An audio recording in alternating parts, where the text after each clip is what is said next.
Donc l'appel à commun du département du Gard, il est issu, c'est un axe fort du schéma de l'ESS qui a été voté au département. C'est un schéma qui va de schéma 2024-2028. Et l'idée était de lancer une expérimentation d'appel à commun. Donc il y a plusieurs instances de concertation qui sont réunies avec différents niveaux d'acteurs sur l'année 2023. Et c'est une thématique qui est ressortie partant du constat que les subventions qui étaient données pour les structures, ben, parfois il y avait un constat de mise en concurrence des structures, soit que ce soit des appels à manifestation d'intérêt ou des demandes de subventions qui avait des initiatives très foisonnantes au département, dans le département, et qu'il n'y avait pas forcément de synergie, de mise en lien entre les différents projets. Et il y a certains projets aussi qui étaient considérés comme hybrides, multithématiques, qui rentraient dans des cases et qui ne trouvaient pas forcément la possibilité d'être valorisés ou d'être subventionnés puisque à chaque fois, c'est un peu les silos des collectivités ou de toutes les structures, ça partait dans une thématique et il n'y avait pas forcément cette valorisation possible. Donc voilà, ça c'était le constat.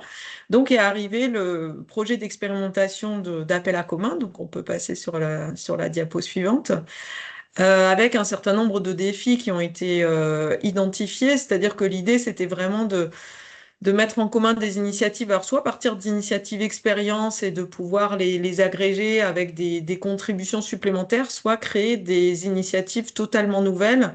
L'idée, c'était de favoriser l'innovation, de mettre en avant l'économie sociale et solidaire et de créer des communs. Alors, on visait particulièrement les zones rurales et les zones politiques de la ville, mais bon, c'est pas exclusif.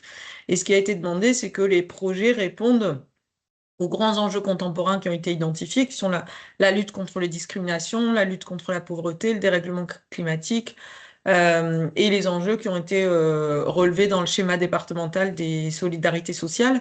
Mais voilà, c'était pas de se focaliser uniquement sur les compétences du département, hein. On aurait pu se dire, on met en avant spécifiquement ça, mais c'était vraiment quelque chose de très large. Et par rapport à la thématique d'aujourd'hui, la lutte contre le dérèglement climatique était une thématique assez forte et on se rend compte que dans les appels à communs qui ont été proposés, c'est une thématique qui ressort quand même très régulièrement. Alors sur la diapo suivante, donc voilà, pour expliquer un peu plus précisément ce que c'est l'appel à commun, donc c'est vraiment un appel à coopération et à innovation, on peut passer sur la diapo d'après, qui est vraiment encourager les coopérations locales et de faire émerger des projets, des propositions. L'idée, c'est vraiment de répondre à des besoins territoriaux, de mutualiser les ressources et les compétences, hein. Alors c'est sûr que le contexte actuel de raréfaction des ressources et notamment des financements d'État, c'est quelque chose qui est, bon, qui est plus que d'actualité. Mais bon, l'objectif, c'est pas de faire des économies, mais de pouvoir favoriser les coopérations entre les structures et surtout entre des structures très différentes parce que ça, on n'a pas forcément l'habitude de travailler entre entreprises, associations, institutions, citoyens. Et ça, c'est vraiment pour générer ça et pour favoriser ça. Donc, favoriser l'innovation sociale, la coopération et promouvoir aussi une gouvernance participative et le fait d'associer les usagers, hein, qui est une valeur fortement portée dans l'économie sociale et solidaire. Mais voilà, c'est vraiment pousser ça, aux gouvernances participatives et partagées, ce qui n'est pas forcément la culture de tout le monde et ce qui n'est pas forcément une évidence. Alors, pour aller un peu plus précisément dans le fonctionnement de l'appel à commun, voilà, les règles, c'est un besoin émanant d'un territoire, un projet qui est identifié vraiment d'intérêt général, une gouvernance démocratique, ce qui n'a pas forcément été simple à juger, hein, parce que c'est vrai quand on avait les projets, on nous disait bah on va avoir une gouvernance démocratique, donc c'est pour ça qu'on a évolué. Là, c'était la première année 2025 d'expérimentation et on va travailler là-dessus pour voir comment on est sûr qu'il y a réellement une gouvernance démocratique. Alors la règle, elle est relativement simple, enfin la règle de base, en tout cas, après il y a un certain nombre de critères, c'est qu'il faut former un groupement avec minimum 3 structures. Donc voilà, ça force vraiment à la coopération Et dans ces structures, il faut qu'il y ait au moins 2 tiers des structures qui soient des structures de l'ESS et qui soient implantées dans le Gard.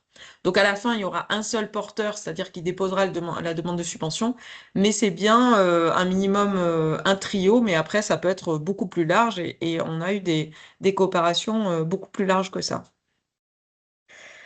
Alors sur le fonctionnement, on peut avancer encore. Voilà, donc il y a eu 4 grandes étapes, hein. Le dépôt, je vais y revenir, on a créé une plateforme qui s'appelle Gare Centrale. Donc les projets sont déposés sur une plateforme. Donc là, en 2025, c'était au mois de mai. Là, on va forcément avancer, hein. Ce sera plutôt de janvier à mars. Les dates sont pas encore officielles, mais en gros, ce sera ça là pour l'année 2026. Et donc, ils déposent les projets, les appels à projets, et il y a des structures, des personnes qui déposent des contributions, soit des demandes de contribution, soit des propositions de contribution, soit sur un projet précis, soit sur tout type de projet. Ensuite, il y a une première instruction par le service Innovation sociale et solidaire du département du Gard pour voir si les critères sont remplis, si c'est bien d'intérêt général, si c'est bien commun, etc. Et ensuite, il y a une phase de comité d'accompagnement des communs, j'y reviendrai tout à l'heure pour expliquer un peu plus ce que c'est, et une phase d'écoute, d'audition des projets. Alors cette phase d'écoute, c'est pas tant pour juger les projets, pour dire vous oui, vous non, vous aurez la subvention, etc. C'est vraiment l'intérêt de pouvoir partager, participer, donner des conseils, donner des ressources, faire des mises en lien et faire pourquoi pas des contributions directement, et partager aussi les projets entre acteurs de l'ESS avec des personnes qui ont des cultures parfois très différentes. Et enfin, la dernière phase, c'est la contribution financière qui est donnée par le conseil départemental sous forme de forfait. Donc là, à la fin du fin, il y a quand même une dépose de demande de subvention à faire et un vote en assemblée qui est prévu. Alors ensuite sur voilà la plateforme Garde Centrale, hein, qui est vous pourrez aller voir si vous voulez, hein, vous tapez gardecentrale.fr, vous pouvez retrouver ça. Donc comme je le disais, c'est la possibilité de déposer les demandes et de faire des liens. Donc il y a une cartographie, on le voit sur la diapo d'après, une cartographie qui recense tous les projets qui ont été déposés. Alors pour nous, ça a été intéressant parce que ça a permis de voir si le territoire était couvert, et on s'est rendu compte qu'il y a des zones qui étaient très peu couvertes par les projets, par les appels à communs. Donc on se dit que pour la suite, voilà, on peut peut-être solliciter des projets sur ces territoires-là, que les élus soient sensibilisés, puisqu'au département, c'est des élus territoriaux, qui soient sensibilisés par ça pour faire émerger des projets sur des territoires qui ne sont pas couverts.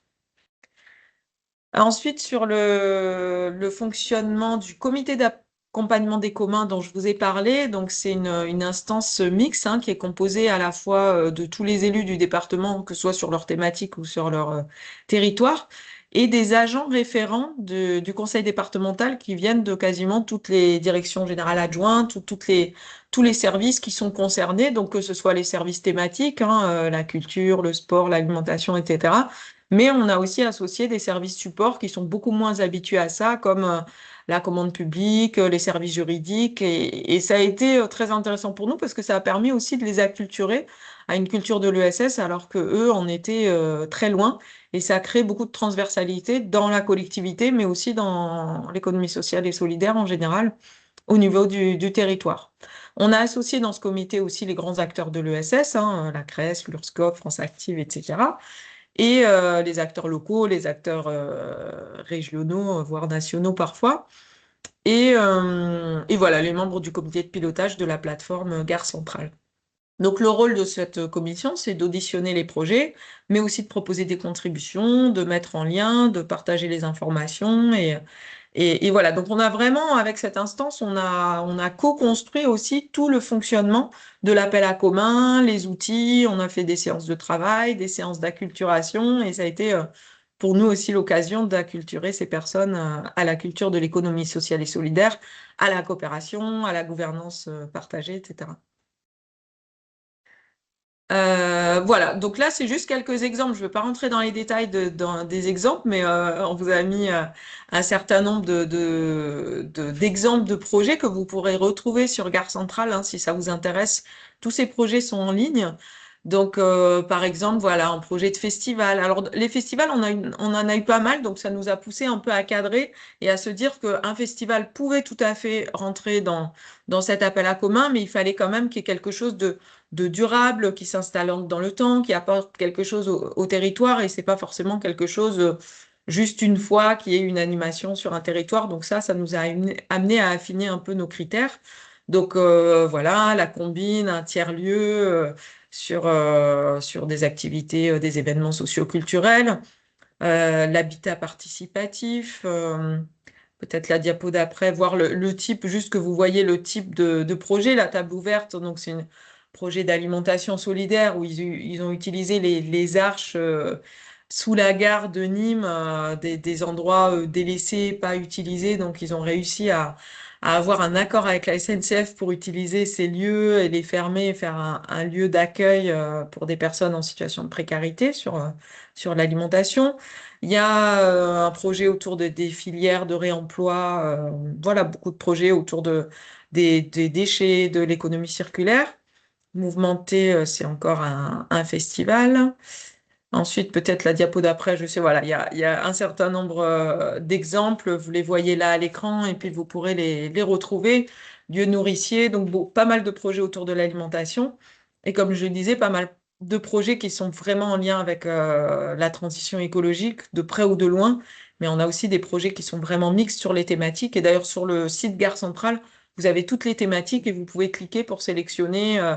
Alors très souvent, ils répondent à beaucoup de thématiques, hein, ce qui est quelque chose d'assez riche, mais du coup, ça permet voilà, d'avoir tout un tas d'initiatives. Donc juste l'exemple de la gestion de la forêt d'Aubé, là, c'est une association qui s'est liée avec la commune d'Aubé, donc vraiment des projets assez originaux et assez intéressants. Alors c'est vrai que entre ce qu'on a sur le papier de la présentation du dossier et ce que les porteurs de projets viennent nous présenter, c'est parfois différent. Mais c'est vrai que c'est à ce moment-là qu'on voit s'il y a une dimension vraiment commune, coopérative. Et il y a vraiment des belles rencontres qui se sont faites. Je parle du site internet, j'en ai pas parlé, mais on a aussi organisé des rencontres territoriales, ce qui ont permis aux porteurs de projets de se rencontrer physiquement, de voir. Et il y a vraiment des projets, des personnes comme ça qui ne se connaissaient pas du tout et qui ont pu contribuer à ça. Peut-être juste un exemple sur les contributions aussi. Les contributions sont très variées, hein. Euh, Ça peut être de la contribution de compétences, ça peut être des locaux, ça peut être je mets à disposition un camion. Il y a une radio associative, par exemple, qui a dit, bah, moi, je peux faire la pub de votre événement. Ça peut être, enfin, c'est vraiment très varié et très intéressant, des choses qu'on n'aurait pas forcément imaginées. Euh, Qu'est-ce que j'ai oublié de dire? Voilà, donc je vais peut-être en rester là pour répondre à vos questions. Mais en tout cas, nous, ça a été une expérience vraiment très riche. Bah, évidemment, ça a été fait dans un temps très court et très restreint là sur 2025. Il y avait l'échéance aussi de l'été pour pouvoir finaliser les dossiers, etc. Donc, ça a vraiment été du mois de mai au mois de juillet, après avec des attributions de subventions à la rentrée. Donc là, pour 2026, on va se laisser un peu plus de temps. Et puis, bon, il y a un certain nombre de partenaires du territoire qui maintenant sont au courant et qui vont pouvoir... et ça, c'est un retour qu'on nous a fait, hein, de dire on n'a pas eu assez le temps de préparer les projets, de faire la réelle coopération qu'on voulait. Et c'était vraiment ça le but. Donc ça, c'est quelque chose qu'on a... Bon, on le savait hein, que c'était compliqué, mais on avait vraiment souhaité lancer l'expérimentation en 2025. Et pour nous, ça a été vraiment très, très intéressant, les projets qui ont été, qui ont finalement abouti.